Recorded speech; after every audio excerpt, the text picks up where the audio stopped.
할렐루야. 우리 좌우에 계신 분들에게 인사하실 때 당신의 하나님은 살아계신 하나님이십니다.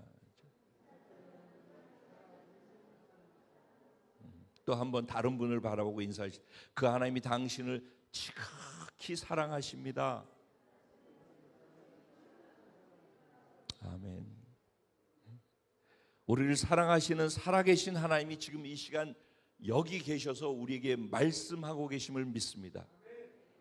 오늘 하나님이 주시는 말씀은 지난주에 이어서 열왕기상 18장 41절부터 46절까지의 말씀이 되겠습니다. 우리 말씀을 함께 봉독할 때 서로 교독하실 터인데, 지난주 말씀 들었던 것을 생각하시면서 그 줄거리하고 연결해서 그 배경 속에서 오늘 말씀을 또 생각해 보시면은 오늘 이 말씀들에 대해서 주시는 하나님의 또 은혜가 있을 줄로 믿습니다. 제가 먼저 41절 시작하겠습니다. 엘리야가 아합에게 이르되 올라가서 먹고 마시소서, 큰 비 소리가 있나이다.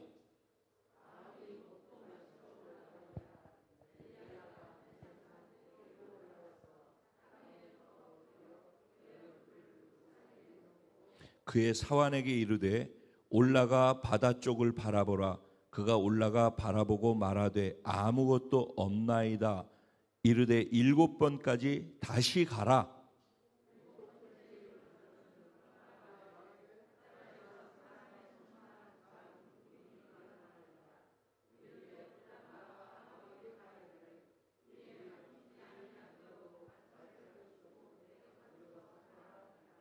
조금 후에 구름과 바람이 일어나서 하늘이 캄캄해지며 큰 비가 내리는지라.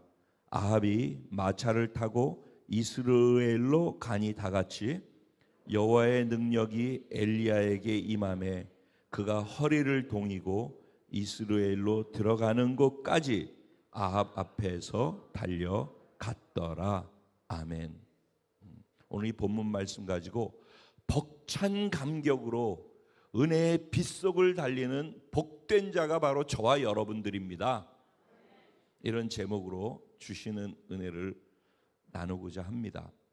아까 사역자들하고도 잠깐 나눴는데 본문을 묵상을 했는데 본문 가운데서 어느 부분에 있어서 벅찬 감격으로 은혜의 빗속을 달리는가 하는 거하고 연결이 잘 안 돼서 묵상하는데, 그냥 이 본문은 묵상이 되어지는데 저 제목하고 연결시키려고 그랬더니 좀 어렵더라, 이런 나눔이 해주시는 분들도 계셨어요. 어쨌든 말씀을 끝까지 듣다 보면은 왜 저렇게 본문을 잡았는지 서로 이해하고 공감할 수 있게 되리라고 믿습니다. 지난주 말씀 내용에서 물구서 같이 한번 가볼게요. 이스라엘은 북왕국과 남왕국으로 나뉘어졌고, 북왕국은 더 많이 악했고 남왕국은 그래도 틈틈이 선한 왕들이 있었다고 했어요. 그리고 북왕국의 악한 것을 기준한 것은 여로보암 왕이라고 했고, 남왕국의 선한 왕, 악한 왕으로 구분하는 것의 기준은 다윗 왕이라고 얘기를 했어요. 그래서 다윗의 길로 갔더라, 다윗의 길로 가지 않았더라, 남유다 쪽은 그렇게 표현을 해서 선과 악한 왕을 구분했다면은 이 북왕국에서는 여로보암의 죄를 따라 이렇게 표현을 해서 여로보암이라는 초대 왕이 얼마나 악한 왕이었는지 알 수 있게끔 그렇게 표현을 해놨어요. 그런데 이 남왕국이나 북왕국이나 똑같이 악하다 선하다라는 개념의 기준을 우리들이 생각하는 저건 선한 왕이야 악한 왕이야, 그것이 우리들이 기준 삼은 그 기준으로 보면은 정치를 잘하고 백성들을 잘 먹여 살리면 좋은 왕이고, 그렇지 않으면 나쁜 왕이고, 이렇게 생각을 우리들은 할 수 있는데 성경에서는 그렇게 구분을 하지 않아요. 성경에서는 하나님의 말씀대로 하나님을 공경하고 말씀을 지키면서 살아가는 왕은 선한 왕이라고 하고, 하나님의 말씀을 지키지 않고 자기 멋대로 살아가는 사람은 아무리 정치를 잘하고 나라를 잘 이끌어 가더라도 악한 왕이라고 그렇게 구분을 하고 있어요. 그러니까 선과 악의 기준이 우리들이 생각하고 있는 기준이 아니라 하나님이 보실 때 선하면 선이고 하나님이 보실 때 악이면 악이다라는 것이죠. 그런데 이스라엘이란 유다나 그냥 똑같이 그냥 이스라엘이라고 했을 때, 즉 하나님이 통치하고 다스리는 나라라고 했을 때, 하나님이 통치하고 다스리는 나라는 하나님의 말씀 안에 있고 하나님을 경외하고 하나님 방법으로 살아가야지만 하나님께서 복을 주시고 은혜를 주시고 그들에게 잘 살 수 있게 하신다라는 거예요. 그러니까 하나님의 방법이 아닌 것으로 세상 사람들이 이렇게 하니까 잘 살더라를 따라가다 보면은 하나님 말고 세상 방식을 따라가게 되니까 세상의 우상이라고 생각할 수밖에 없는 것들도 받아들이게 되어진다. 그것이 무엇인가? 가나안 땅에 농사 짓는데 농사를 잘 지어서 풍요롭게 만들고 그래서 다산해가지고 짐승들이 많이 새끼를 칠 수 있도록 풍요와 다산의 신인 바알과 아세라를 섬기게 되어졌던 이유와 배경이었다라고 말씀드렸어요. 그러니까 오늘날도 그러니까 우리가 바알을 믿고 아세라를 믿지는 않지만 풍요와 다산을 위해서 바알과 아세라라고 이름은 명시되어져 있지 않지만 내 삶의 풍요와 다산을 이루는 어떤 것을 의지하면서 가는 것이 있다면은 그게 하나님이 아닌 다른 것이라 하면은 그것이 바로 바알과 아세라가 된다라는 것을 얘기를 하고 있는 거예요. 그래서 이스라엘은 하나님으로서만 번성하고 복이 임해야지 되는데 하나님 말고 하나님도 믿고 하나님 아닌 다른 것도 가지고 있어서 그래서 잘 살아보려고 하는 것이 이스라엘을 망하게 하고 고통 가운데 들어가도록 만들었던 이유와 원인이었다라는 것을 말씀을 드렸어요. 이거 이해하고 계시죠? 여기까지 다 이해하고 계신 거죠? 네. 지난주 말씀의 내용이 그것이었어요. 그것으로부터 시작했어요. 그래서 하나님께서 그걸 그냥 두고 볼 수 없어서 하나님이 사랑하기 때문에 하나님께로 돌아오게 하기 위해서 하나님이 그들에게 허락하신 채찍과 징계가 뭐라고 그랬죠? 엘리야를 통해서 17장 1절에 이야기하신 것이죠. 내 말이 없는 동안은 비가 이제 내리지 않아서 다시 내가 말하기 전까지 계속 비가 그칠 거야. 그래서 그 비가 그치는 바람에 기근이 오고 가뭄과 함께 어려움들이 삶에 자리 잡기 시작했어요. 그게 3년 반 동안이나 계속 비가 안 왔기 때문에 농작물 수확이 어려워지게 되어지고 그러니까 먹고 살 수가 없게 되어졌어요.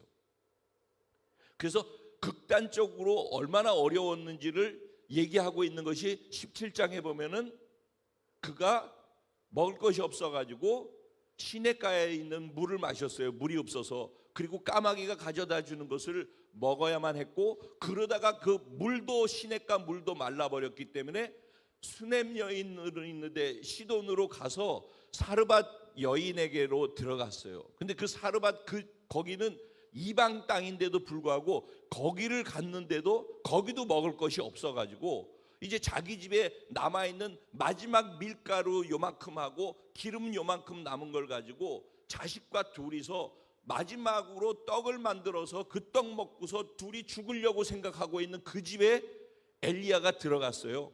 그래서 그 집에 가가지고 우리가 인간적으로는 이해할 수 없는 행동을 한 거죠. 너 가족들을 먹으려고 하는 그거를 나한테 주어라. 나를 먼저 먹여라 그랬어요. 아주 못된 주의종이죠. 아닌가요? 그렇잖아요. 우리 상식적으로는. 그런데 그 말을 엘리야도 하기 어려웠을 거라고 저는 생각해요.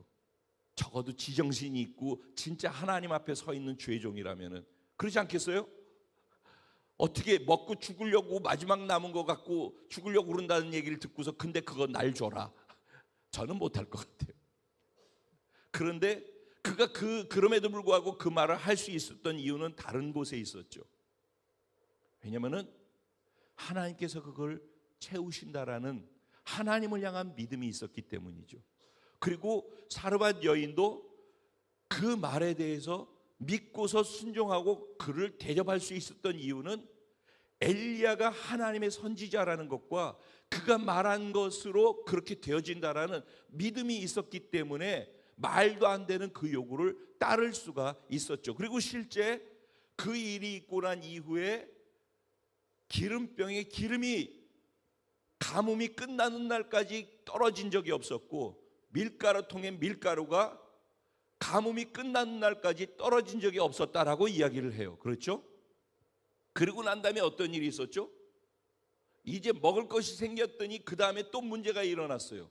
어떤 문제가 있었죠? 아들이 병이 들었는데 죽을 병이 들어가지고 죽어버렸어요. 그러니까 어떻게 되는 거예요? 먹을 것이 없어서 죽으려고 그러다가 먹을 것이 생기면은 이제는 기쁘고 행복해져야 되는 거 아니에요? 우리가 생각할 때? 근데 먹을 것이 없으니까 병이 들고, 먹을 것이 생기니까 이젠 병이 찾아오고, 병이 찾아와서 낫기를 원했는데 죽어버린단 말이죠. 그러면 이거는 먹을 것이 없는 것만큼 그 이상으로 고통스러운 일이 자기한테 또 찾아온 거잖아요. 그렇죠? 그런데 엘리야는 그때 무엇을 했죠? 그 죽은 아이 하나를 위해서 집중해서 간절하게 기도를 했어요. 그랬더니 하나님께서 그 엘리야의 기도를 들으시고 살려주셨어요. 그렇죠? 그래서 아이가 살아났어요. 그러니까 엘리야는 아무것도 없는 곳에서 하나님이 먹이고 입히시는 것을 경험하면서 하나님이 어떤 능력의 하나님이신지를 경험한 사람이에요. 그렇죠?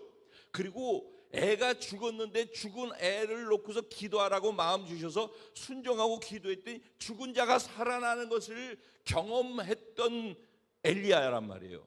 그렇죠?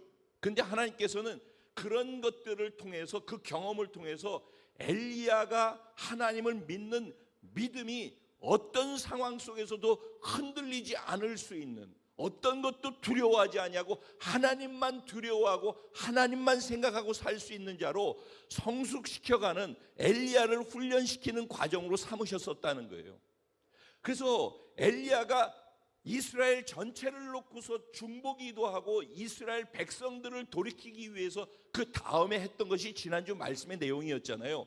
근데 백성들 전체를 놓고서 중보자로서 나라와 백성을 위해서 기도하기 전에 한 영혼 한 사람을 위해서 기도해서 그 영혼을 놓고 전심을 다해 기도해서 그를 살리고자 하는, 영혼 하나를 소중히 여기고 기도할 줄 아는 사람으로 훈련시키고 난 다음에 백성을 위해서 기도하는 자로 또 훈련시켜 나간다라는 거예요.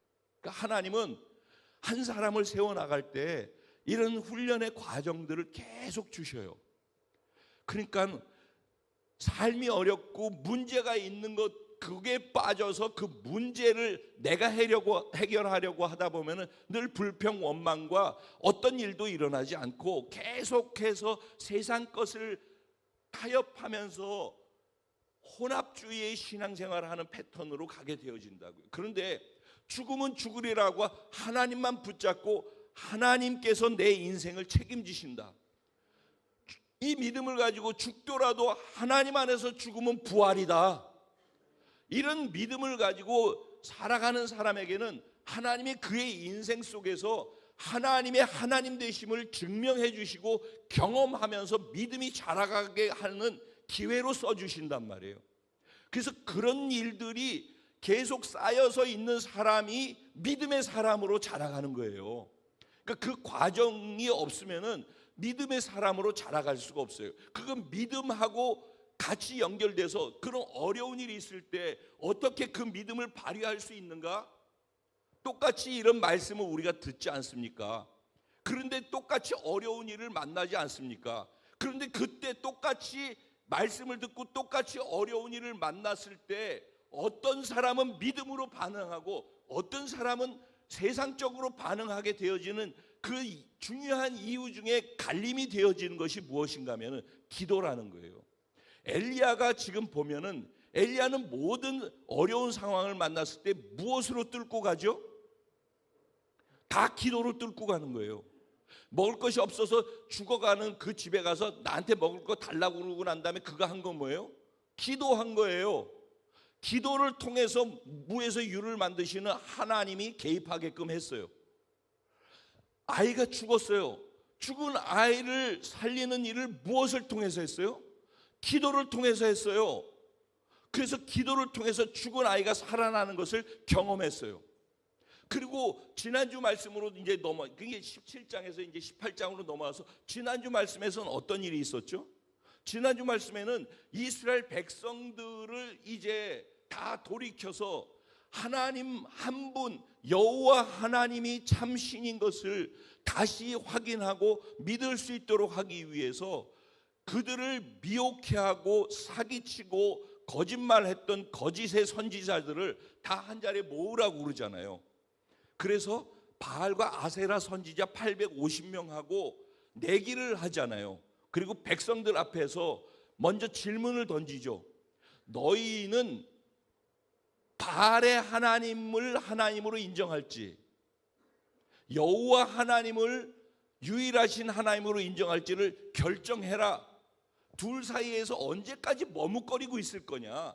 그러지 말고 결정해. 너의 하나님은 누가 너의 하나님이야? 라고 질문을 던졌을 때 백성들이 답을 할 수 있었어요? 없었어요? 아무도 답하는 자가 없었다고 그랬어요. 그러니까 이스라엘 백성들 전체의 상태의 영적 상태가 이러했다라는 거예요. 모두가 합리주의, 혼합주의에 빠져서 보이지 않는 우상이 자기 안에 삶 속에 들어와서 하나님하고 이거 사이에서 선택하라고 하니까 선택할 수 없을 정도로 이렇게 뿌리채로 신앙이 흔들렸다는 거예요. 그러다 보니까 무엇의 영향이 미쳐졌어요? 예배의 영향이 미쳐지죠. 하나님 한 분이 유일하신 내 생명을 주관하신 하나님이고 생사화복을 주관하신 하나님이다라고 믿어지는 사람들이 하나님께 예배할 때 진실된 예배를 드릴 수 있지 않겠어요? 근데 하나님도 필요하니까 두지만은 하나님 말고 다른 것이 나한테 더 유익돼, 풍요와 다산은 나한테 더 편안하게 살게 해주는 실질적인 것이잖아요. 그걸 하나님으로부터 얻는 것이 아니라 다른 것이 그걸 준다라고 생각하니까 하나님께는 소홀해질 수밖에 없죠. 그리고 그것을 향해서 나아가게 되어지죠. 그러니까 마음이 두 마음으로 나뉘어지게 되어지죠.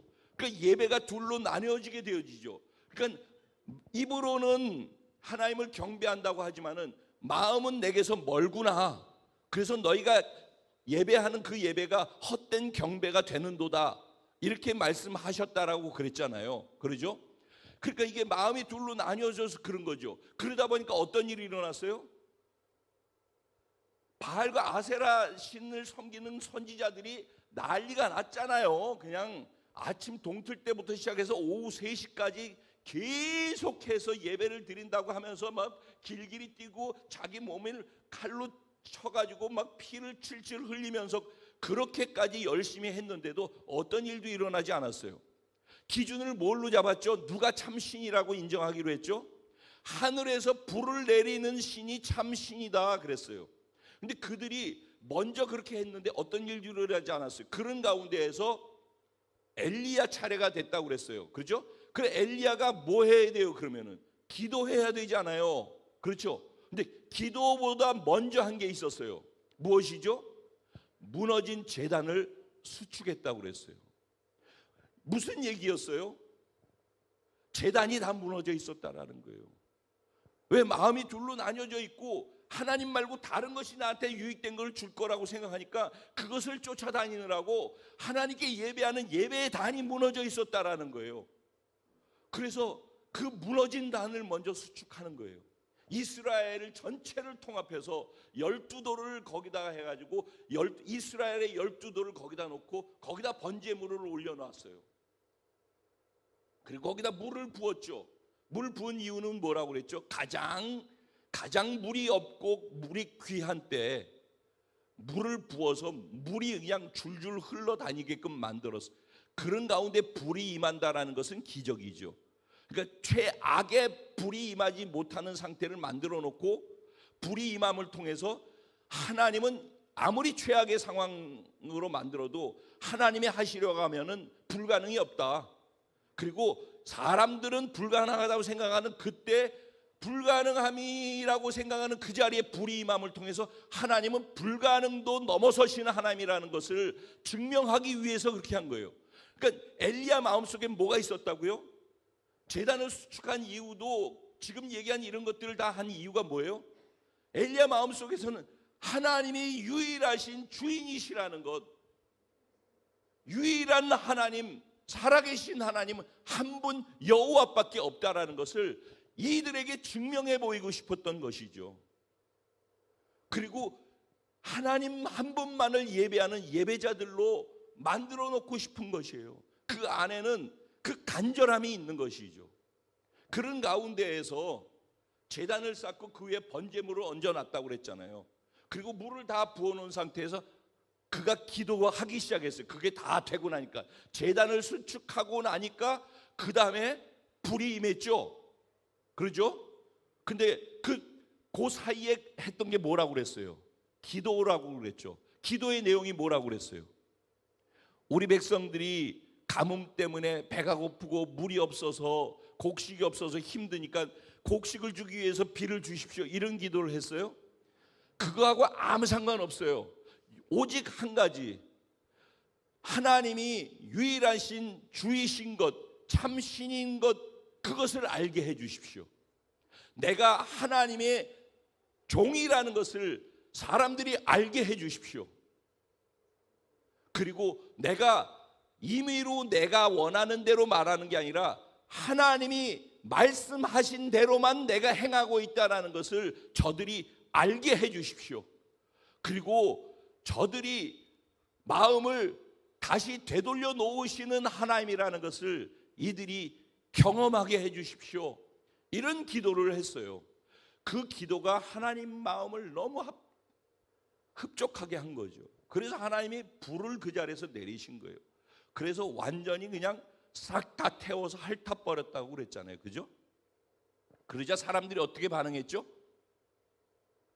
그 자리에서 다 엎드렸어요. 그리고 하나님을 인정하면서 하나님께 신앙 고백을 했어요. 그러자 엘리야가 무엇을 얘기했죠? 바알과 아세라 선지자들을 도망가지 못하게 다 잡는 것을 누구 보러 하라고 그랬어요? 이스라엘 백성들에게 그걸 시켰어요. 그래서 그들이 다 도망 못 가게 잡아온 것을 기손 시내로 끌고 가가지고 거기서 누가 다 쳐서 죽였죠? 엘리야가 다 쳐서 죽였어요. 그래서 지난주에 이런 말씀을 드리면서 제가 지금까지 설명한 내용들을 쭉 풀었고, 그리고 마지막에 입으로 하는 신앙 고백뿐만 아니라 실제 나한테 영향을 주었던, 나에게 속이게 만들었던 바알과 아세라 선지자들, 계속해서 그걸 또 나한테 속일 그 근원을, 싹을 도망가지 못하도록 잡아서 죽여야지만 다시 그 영향을 받지 않으니까 그걸 죽여버리라고 얘기를 했다라는 거죠. 잡아서 이제 거기까지 말씀드렸던 걸로 이해를 해요. 여러분들 거기까지 이해하시죠? 지난주 말씀에 대해서. 그랬으면은 불이 내렸고 사람들이 그렇게 바뀌었어요. 그러면은 승리를 경험한 거잖아요. 어마어마한 승리죠, 그것이. 그러면 엘리야는 그때 뭘 해야 돼요? 승리의 파티를 열어야 되지 않겠어요?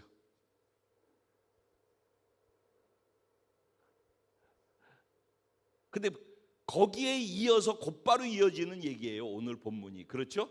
그러니까 지금 이 상황이 있는 바로 그 이후에 어떤 일이 있었는지에 대한 얘기니까 이게 지난주 말씀하고 떨어진 얘기가 아니라는 거죠. 그 지난주에 있었던 그 일하고 그냥 연결을 시켜보는 거예요. 그래서 막 시냇가에서 다 잡아서 죽였어요. 그러면은 지금 엘리야의 상태가 어떨까요? 엘리야 상태가 어때요? 3년 반 동안 기근이 있었기 때문에 먹을 것이 없어가지고 시냇가에서도 그렇게 있었죠. 또 남의 집에 가지고 남의 먹었고 죽으려고 그러는 거 달라고 그러죠. 그거 먹을 정도로 엘리야도 변변치 않게 먹지 못하고 있었을 거 아니겠어요? 그러죠? 그러니까 몸도 쇠약해졌겠죠. 3년 반 동안 엘리야도 굉장히 힘들었을 거예요. 그런 가운데 하루 종일 동이 튼 때부터 쟤들이 어떻게 하나 보자 그랬으니까 새벽부터 나와가지고 동 틀 때부터 시작해가지고 하루 종일 지금 그런 일들을 하는 거 보고 자기가 뭐 이게 또 제단을 쌓고 그렇게 했죠. 그리고선 마지막에 선지자들 850명을 기손 시내로 끌고 가가지고 거기서 다 쳐서 죽였다며요. 그래, 한 명 쳐서 죽이려면 힘들까? 난 안 해봐서 모르지만 힘들까 안 힘들까요? 힘들겠죠. 850명을 그렇게 죽었다고 그러니까 얼마나 그렇게 힘들게 했을까? 그러면 지금 제가 이런 말씀을 드리는 거는 엘리야가 상태가 지금 무지하게 피곤하겠다. 공감하십니까? 무지하게 아주 그냥 극도로 피곤하고 힘들겠다라는 걸 동의하시죠? 그런 상태예요 지금. 그런데 이제 그런 상태에 있는 엘리야가 승리를 가지고 있는 상태예요. 자, 요런 상태에서 오늘 본문이 시작되어지는 거예요. 근데 엘리야가 아합 왕에게 뭐라고 얘기를 해요? 올라가서 먹고 마십시오. 큰 비의 소리가 있습니다. 이렇게 이야기를 했어요. 그렇죠? 그럼 저 아합을 좀 생각을 해봤어요. 아합이 지금 상태가 어때요? 메롱 상태죠. 그렇죠? 그러니까 그런 가운데에서 사실 이스라엘 백성들 위에 아합이 있고요. 아합이 왕이잖아요. 아합 위에 누가 있어요? 이세벨이 있는 거예요. 지금 19장 1절에 보면요, 요 일이 있고 난 다음에 아합이 이세벨에게 가가지고 어떤 일이 있었는지를 쫙 다 설명하고 얘기하는 내용이 나와요. 그렇죠? 가서 상황을 얘기하는데 보고하는 거죠. 그러면은 옥상 옥이네요. 아합 위에 누가 있는 거예요? 이세벨이 있는 거예요. 그럼 이세벨 위에 누가 있어요? 바알과 아세라가 있는 거예요. 즉 우상이 있는 거란 말이에요. 네? 그러니까 그러면은 아합은 왜 악한 왕이 됐어요? 악한 왕 중에 최고의 악한 왕이 되었다라고 그랬잖아요. 그렇게 된 이유가 뭐 때문이라고 그랬어요? 이세벨과 그 위에 있는 바알과 아세라의 거짓 선지자에게 넘어갔기 때문에 그렇게 된 거 아니에요, 그죠? 그래서 악한 왕이 됐는데, 그래서 많은 이스라엘 선지자들을 죽였다고 그랬잖아요. 그래서 오바댜 선지자의 100명을 50명씩 동굴에다 숨겨주었었다, 이런 얘기 했잖아요. 지난주에 말씀드렸죠. 그리고 얼마나 예수 믿는 된다. 선지자들을 많이 죽이고 핍박했는가라는 거 알잖아요. 아주 못된 왕이라는 거 알잖아요. 그런데 이상하게 엘리야 앞에 가면은 네가 괴롭게 하는 자야 그랬더니 너와 네 아버지가 하나님 명령 어기고 여호와를 떠나서 다른 것들을 따랐기 때문에 그렇다라고 얘기를 하고, 그럼 쳐 죽여라 그래야 되는데 못 그러잖아요. 이게 하나님이 주시는 권위가 있는 것이죠. 근데 이 아합에게 지금 자기가 믿고 따르던 그 선지자들을 다 쳐서 죽인 거 아니에요. 그렇죠? 그러면 이 아합이 화가 나야 돼요? 뭐 어때야 되는 거예요, 상태가? 여러분 어때야 될 것 같아요? 그게 정상 아니겠어요? 근데 엘리야가 다 죽이고 난 다음에 왕이시여, 큰 비의 소리가 있으니까 이제 올라가서 먹고 마십시오 그랬더니 어떻게 반응해요? 그 다음 절에 뭐라고 그래요? 아합이 올라가서 먹고 마셨더라. 정말 좀 웃기는 것 같지 않은데 좀 생각하면서 이걸 보면은요, 진짜 좀 웃기는 것처럼 이렇게 돼 있어요. 그럼 지금 여기에서 이 세 가지가 올라갔다 올라가서 이게 5번 나오거든요. 근데 3명이 올라가는 것이 나와요. 그 첫 번째가 지금 소개해드린 아합이에요. 아합은 뭐하러 올라갔어요? 지금 아까 조금 전에 설명해드린 그 배경 속에서, 그 상황 속에서 먹고 마십시오, 큰 비의 소리가 있습니다 그랬더니 아합은 뭐 했어요? 올라가서 뭐 했어요?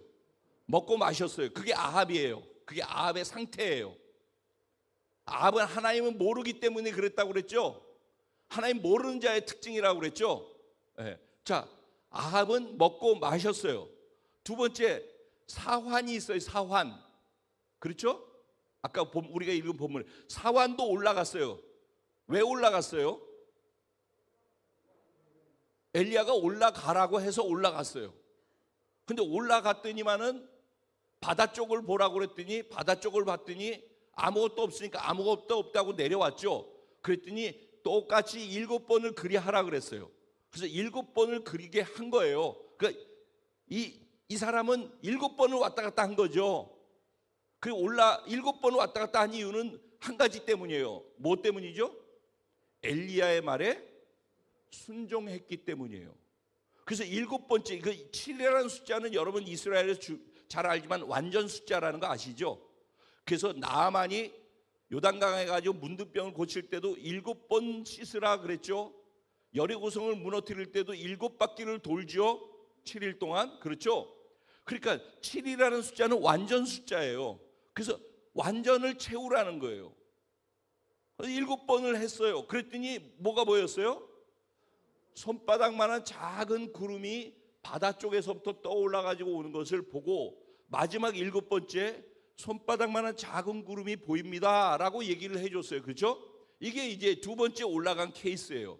근데 엘리야의 말에 순종해서 올라가서 어쨌든 그것을 본 사람이에요. 엘리야는 그때 그러면 똑같은 상황에서 뭘 했어요?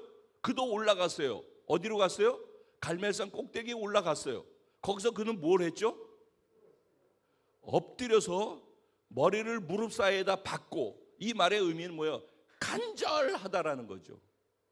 우리가 왜 기도할 때 보면 저도 저쪽에 기도하다 보면 이렇게 자꾸 되잖아요. 그죠? 그래서 이게 이렇게 무릎을 꿇었으니까 그러니까 이 안에 박혔다는 거예요. 그리고 얼마나 간절하게, 그리고 이 사완이 올라갔다 내려갔다를 7번을 할 정도면 계속해서 그러고 기도하고 있었다는 거죠. 그가 간절하게 기도하고 있었다는 거예요. 어떤 사람은 먹으러 올라가고, 어떤 사람은 가라고 하니까 올라가고, 어떤 사람은 그 상황에서 기도를 선택하는 거죠. 불이 내리는 하나님을 경험했어요. 그 이전에는 엘리야가 비가 안 올 거다 그랬더니 비가 안 왔어요. 그리고 3년 반 동안 비가 없었어요. 그렇죠? 그리고 불이 내렸어요. 근데 18장 1절에 어떻게 시작하죠? 이제 하나님께서 비를 주시겠다고 한다, 그렇게 말씀을 하시는 소리를 듣죠. 그렇죠? 여기 나오죠? 많은 날이 지나고 제3년에 여호와의 말씀이 엘리야에게 임하여 이르시되 너는 가서 아합에게 보이라, 내가 비를 지면에 내리리라 그랬어요. 그렇죠? 그러니까 하나님이 이제 비를 주신 거예요? 아니면 비를 내리겠다고 말씀을 주신 거예요? 자, 이것도 잘 알아야 돼요, 여러분. 우리가 믿을 수 있는 근거는 비가 내린 것을 보고서 믿는 것은 믿음이 아니죠. 비가 내릴 거야라는 약속의 말씀을 믿는 게 믿음이에요. 그러니까 그게 이거란 말이에요. 그게 성경 말씀. 그러니까는 아까 그 사역자다라고는 이렇게 얘기해요. 그럼 엘리야는 어떤 사람이에요? 믿음의 사람이라는 거죠. 믿음의 사람. 믿음의 사람의 특징은 뭐예요? 희망의 말을 한다라는 거예요. 믿음의 사람은 희망의 말을 하는데, 희망의 말을 하는 근거가 어디에 있어요? 하나님의 말씀에 있다라는 거예요. 그러니까 상황을 가지고 상황을 잘 묘사하고 상황이 이르니까 이를 거야라고 얘기하는 사람들은 똑똑한 사람일 수는 있지만 믿음의 사람일 수는 없어요. 믿음의 사람은 하나님의 말씀을 알아야 돼요. 그리고 하나님의 말씀을 신뢰하고선 그 말씀을 믿어져서 할 수 있는 말들을 하는 거예요. 그렇기 때문에 사실을 말하니까 절망을 말하지만 하나님의 말씀은 믿음으로 받으면 희망을 말할 수 있는 것이 하나님의 말씀의 특징이에요. 그래서 하나님의 말씀은, 믿음은 하나님의 말씀에 걸리고, 하나님의 말씀에 믿음이 걸린 사람은 입에서 나오는 말이 희망의 말로 바뀌게 되어져요. 두 번째, 그 희망의 말을 하는 또 다른 방식의 표현이 기도란 말이에요. 사람에게는 선포를 해서 희망을 말한다면 하나님께는 그 희망을 가지고 고백해서 올려드리는 것, 하나님을 인정해 드리고, 하나님이 약속하셨잖아요. 그러니까 이 약속대로 하나님이 해주실 줄로 믿어요 라고 하나님께 그렇게 말하고 희망을 외치는 것, 그게 또 다른 말로 하면 기도란 말이에요. 그러면은 믿음의 사람의 특징은 희망의 말을 할 뿐만 아니라 말씀의 근거에서 말할 뿐만 아니라 그 말씀의 근거에서 그가 무릎을 꿇고 기도하는 사람이라는 거예요. 그런데 그 기도의 특징에는 어떤 것이 있어요? 그의 기도는 그게 분명히 이루어질 것을 믿는 믿음으로 하고 있는 기도이기 때문에 그 기도가 이루어질 거라는 확신 속에서 기도해요. 그런데 시간이 가도 되어지지 않으면은 그것 때문에 불안한 것이 아니라 더 간절하게 기도해요. 그러니까 믿음의 사람은요, 말씀을 붙잡고 기도한 사람의 특징은요, 시간이 갈수록 하나님이 이 말씀을 들어주신다는 확신 속에 있으면은, 믿음이 있으면은 그 기도가 더 간절해져요. 왜냐면 이루어져야 되고 이루어질 거니까. 근데 믿음이 없는 사람은, 말씀에 걸리지 않는 사람은 기도하라고 그러니까 기도는 해요. 혹시 기도하면은 된다니까 기도해 보자라고 기도는 하는데, 하다가 에이 며칠 했는데 아무 일도 없네 하고서 기도를 멈추게 된단 말이에요. 그러니까 기도를 멈추게 되는 것은 뭐예요? 말씀에 고리가 안 걸린 거고 믿음이 고리가 걸리지 않은 상태라는 거예요. 믿음이 있는 사람은 반드시 그 응답이, 말씀이 성취되어진 걸 눈으로 볼 때까지 기도해요. 그래서 끝까지 기도하는 거예요. 그게 7번 기도라는 완전수의 개념인 거예요. 그래서 응답이 임할 때까지 기도하는 거예요. 그러면 어디까지가 응답이냐? 자, 이제 그거 그렇게 기도했어요. 그다음에 또 믿음의 사람의 또 다른 특징이 있어요. 자, 7번째 들어갔더니만은 뭘 봤어요? 바다에서 손바닥만한 작은 구름을 봤어요. 그 구름을 봤다라고 얘기를 듣는 순간에 그가 한 얘기는 뭐라고 얘기를 하죠? 사환에게 또 명령을 하죠. 뭐라고 얘기를 하죠? 아합 왕한테 가서 이제 큰 비의 소리가 들리니까 비가 올 거야. 그러니까 마차를 준비해서 그 비를 피해서 갈 수 있도록 마차를 준비해 가지고 미리 준비해서 가라고 그래요. 그래서 그렇게 전하라고 그래요. 그러면 아합이 그 말을 들었어요. 근데 그 다음 말에 보면은 아합이 그 말을 듣고 움직였다는 말이 있어 없어요? 없어요. 그는 언제 움직이죠? 여기 조금 후에라고 그랬는데 그게 조금 후가 언제인지 모르죠. 근데 그 조금 후에 비가 내리는 것을 본 다음에 움직였어요. 맞죠? 그러니까 하나님을 모르는 사람은 눈으로 보기 전까지는 움직이지 않아요. 아무리 그런 얘기를 들어도. 근데 믿음의 사람은 그런 것이 보이고 들려지면은 그것을 믿음으로 고리를 걸어서 믿음으로 할 수 있는 말과 행동을 한단 말이에요. 그게 믿음이 있고 없고의 차이예요. 우리가 구원받는 것도 믿음으로 받는 거지요. 구원받은 사람으로 살아가서 구원의 능력과 은혜를 경험하는 것도 믿음으로만 가능한 거예요. 그러니까 우리가 우리 자신이 이런 말씀을 들으면서 제가 믿음의 성격에 대해서 계속 말씀을 드리고 있잖아요. 그러면 나는 내가 믿는다고 하는 믿음 안에서 믿음의 이런 필요 충분 조건, 믿음의 상황이, 이런 상황이 있을 때 믿음은 어떻게 드러나는가를 지금 설명하고 있단 말이에요. 믿음의 사람은 믿음이 있으면 상황은 이래도 뭘 한다고요? 희망의 말을 한다니까. 왜냐하면 말씀에 걸리기 때문이라고 그랬잖아요. 그리고 믿음의 사람은 뭘 한다고요? 남들이 안 된다, 뭐 어쩐다, 저쩐다 그럴 때 그 사람은 무릎을 꿇기 시작한다니까. 그리고 기도한다니까. 그리고 기도하다가 믿음의 사람인지 아닌지는 기도하는 행위로서도 확인되지만, 기도하다가 해결이 되지 않냐고 문제가 계속 있는 것처럼 되어지면 하다 말아요. 근데 믿음의 사람은 그게 사실이기 때문에 믿고 기도를 시작했으니까 사실로 이루어질 때까지 기도를 끊지 않아요. 이게 믿음의 사람의 믿음의 특징이란 말이에요. 그러니까 하나님이 보실 때 우리가 인정받는 믿음이라고 할 때 우리의 믿음이 어떠해야 되는가를, 즉 오늘 얘기했던 이 특징들을 한번 살펴보시고, 여러분이 나는 믿음이 있는가를 할 때 이 특징들을 회복할 수 있는 은혜가 있기를 주님의 이름으로 축원드려요. 그런데 여기에서 눈여겨봐야 될 것이 또 있어요. 그게 뭐냐면은 7번째 갔더니 그가 본 것은, 사환이 본 것은 작은 손바닥만한 구름이에요. 근데 그가 입으로 말한 거는, 아합 왕에게 전달하라고 한 말은 뭐예요? 큰 비가 올 거라고 그랬어요. 그렇죠? 자, 그 소리는 언제 들었어요? 하나님께서 지면에 비를 내릴 것이라고 말씀하시는 것을 들었어요. 그죠?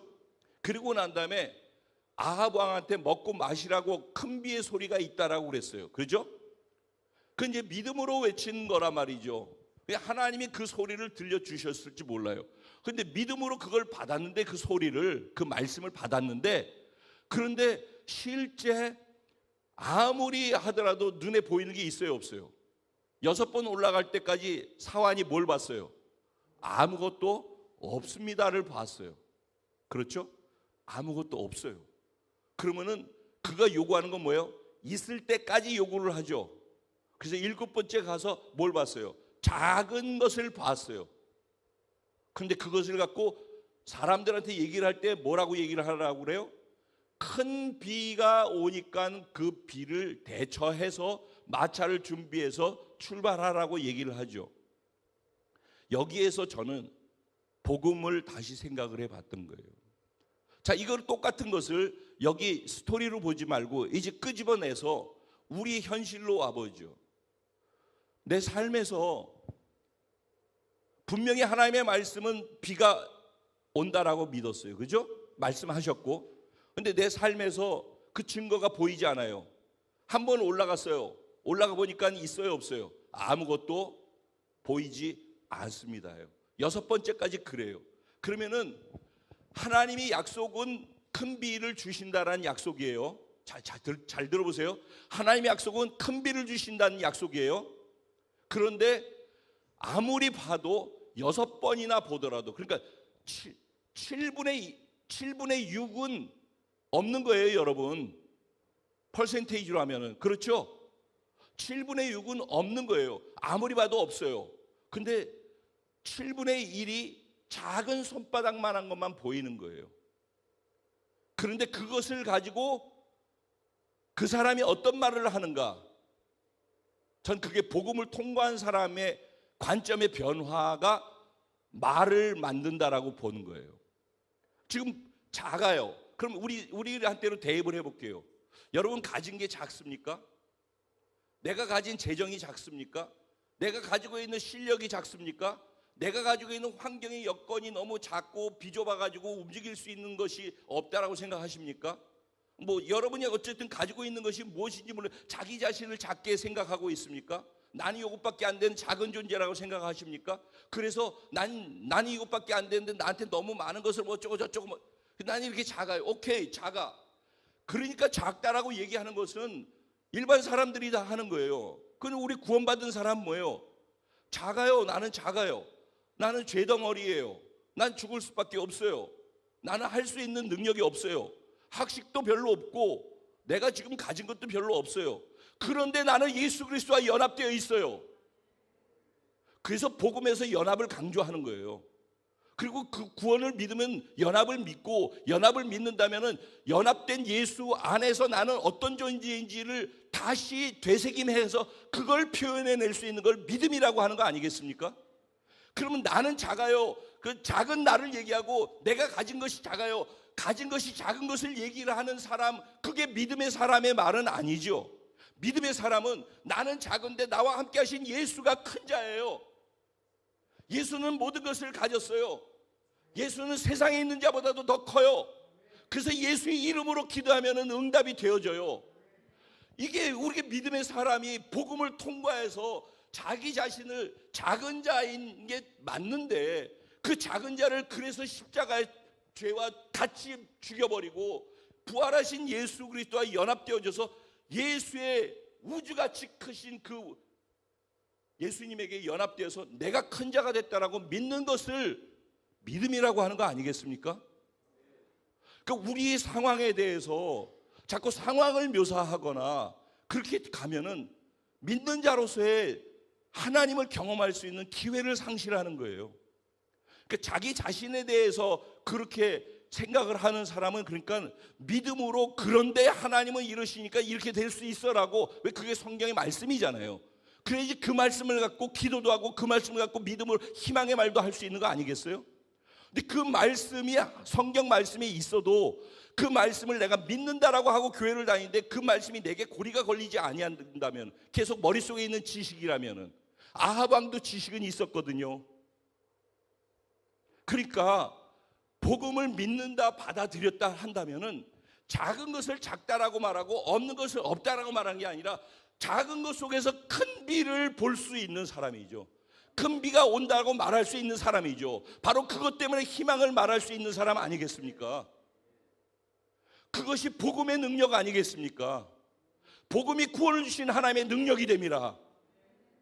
그 복음은 우리를 구원시키는 능력일 뿐만 아니라 그 복음이 구원받은 자로 살아가는 순간순간의 절망을 이길 수 있게 만드는 능력이 된단 말입니다. 그래서 지금 내가 하는 말을 잘 살펴보셔요. 사실을 말하고 작은 것을 말하고 있는지, 성경 안에서 예수와 연합돼서 변화된 나로서 큰 예수 그리스도와 연합된 나를 말하는지, 이 부분이 왜 중요하냐면은 이게 나한테도 걸릴 뿐만 아니라 다른 사람한테도 걸리는 거예요. 내가 나한테 내 스스로에게 유익됨에도 불구하고 이 부분을 내가 못하는데, 다른 사람을 볼 때 다른 사람이 연약하고 작아, 그러니까 작고 연약하니까 우습게 여기고 그 사람을 무시하고, 그리고 그 사람이 죄를 지으면 용서할 수 없고 그런 상태가 되지 않겠습니까? 근데 내가 작고 죄 지었는데도 나를 크다고 하고 거룩하다고 하고 그것을 복음으로 받아들일 수 있는 사람이라면, 그래서 그걸 믿기 때문에 희망을 말하고 희망의 행동을 할 수 있는 사람이라면, 정말 그걸 경험하는 사람이 다른 사람에게 그 은혜를 적용해 줄 수가 있는 거예요. 그래서 저 사람이 마음에 안 들고, 저 사람이 용서받을 수 없고, 저 사람이 작고, 저 사람이 못하고, 저 사람이 어쩔 수 없다 하는 것을 내 눈으로 보는 게 사실이지만은, 그 사람에게도 예수님의 복음은 똑같이 적용되거든요. 그 사람에게 예수와 함께 십자가에 죽었고 용서를 받았고, 그 사람도 작고 부족하지만은 예수와 연합돼서 큰 자가 됐다라고 믿어줄 수 있단 말입니다. 그러면 저 사람 작어, 저 사람 죄야, 저 사람은 못해, 사실을 말하는 건 누구나 다 그렇게 할 수 있죠.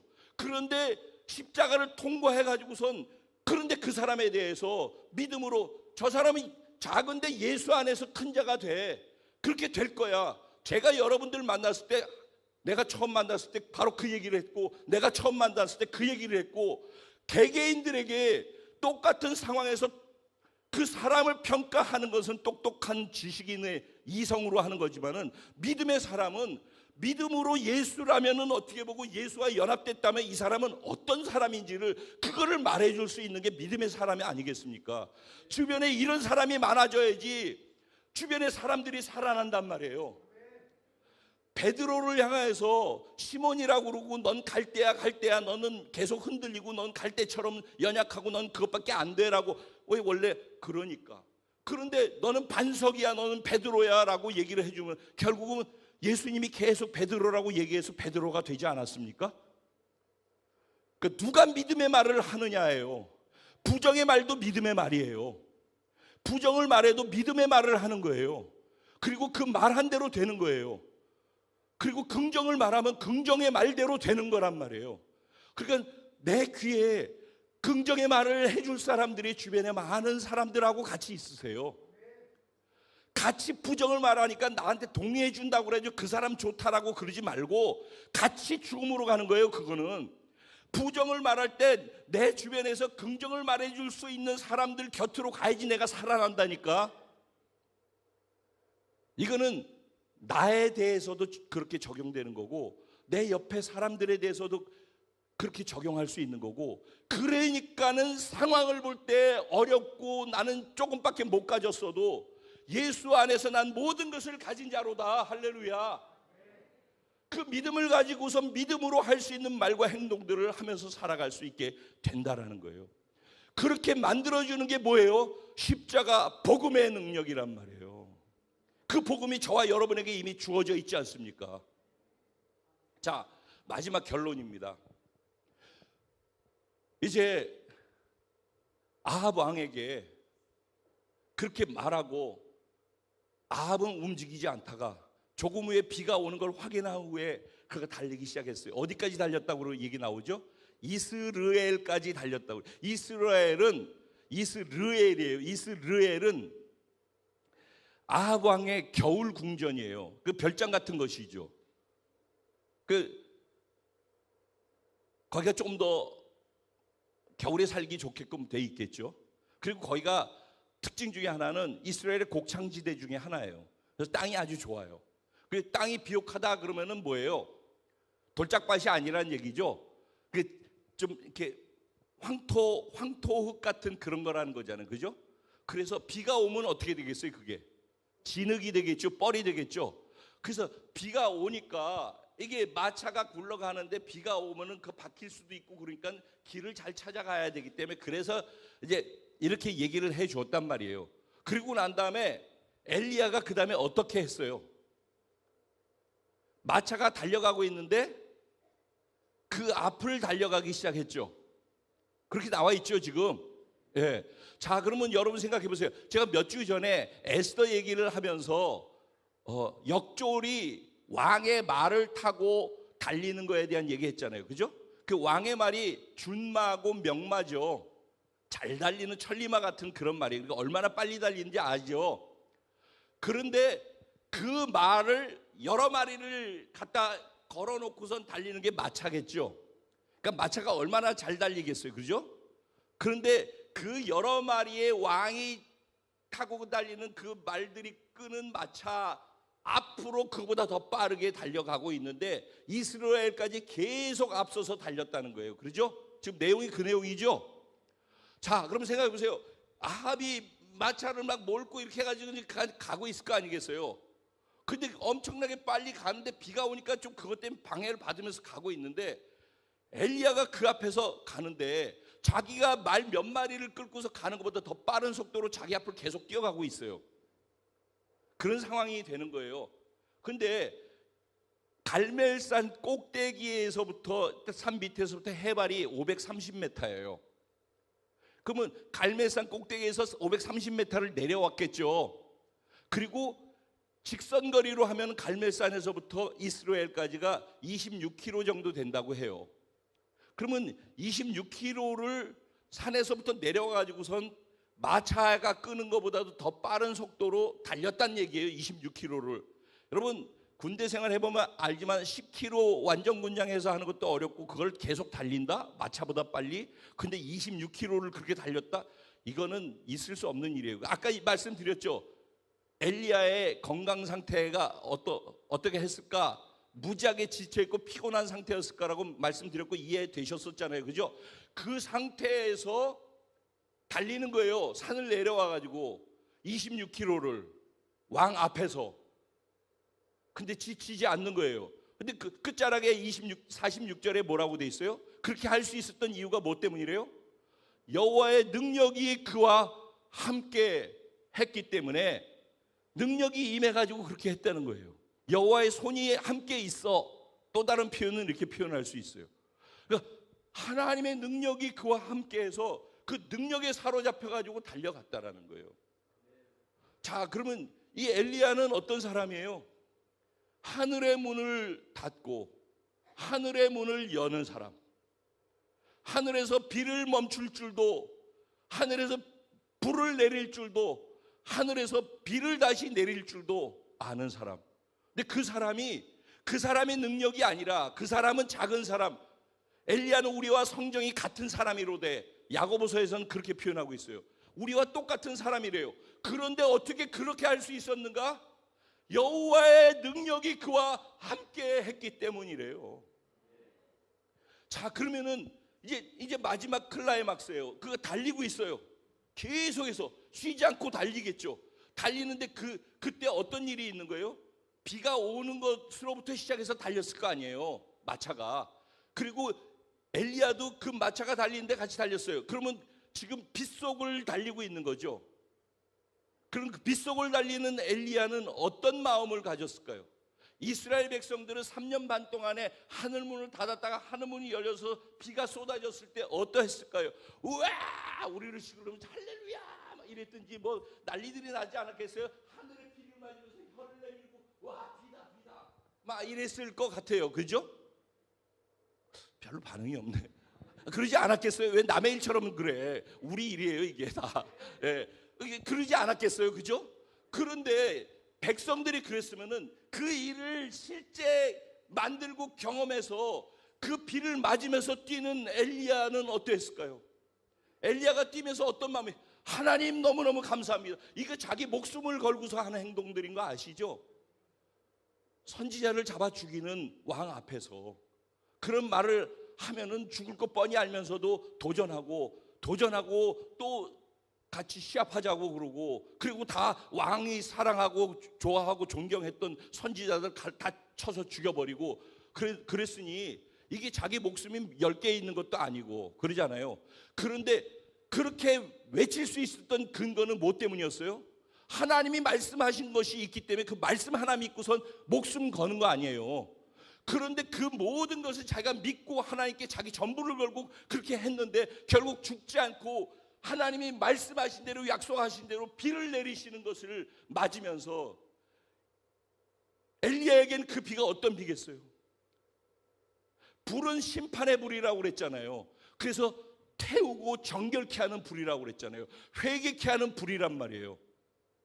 그런데 그렇게 만드는 능력이 있는 불에 하나님을 거기에서 보여주는 거라면은, 그 심판이 끝나고 난 다음에 정결케 되어져서 하나님께 예배하는 자들, 기도하는 자들에게 부어주시는 은혜의 비가 내리는 거라고요. 축복의 비가 내리는 거라고요. 이 땅을 다시 회복시키는 비가 내리는 거라고요. 그 비를 내가 기도하는 대로 응답하신 그 하나님, 그 비를 맞을 때 그냥 가뭄을 해갈받으면서 좋아하면서 기뻐하는 그런 일반 사람들의 수준의 기쁨과 감격이겠어요? 아니면 엘리야는 그가 경험하는 게 어떻겠어요?